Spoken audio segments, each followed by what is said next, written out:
Não sei quem precisa ouvir isso hoje, mas em João 13:7 diz: futuramente você entenderá porque Deus permitiu certas coisas em sua vida.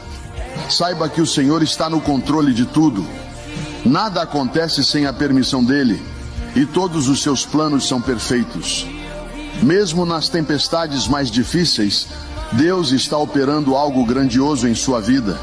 Ele é soberano, e sua vontade é sempre boa, agradável e perfeita. Confie na promessa de que todas as coisas cooperam para o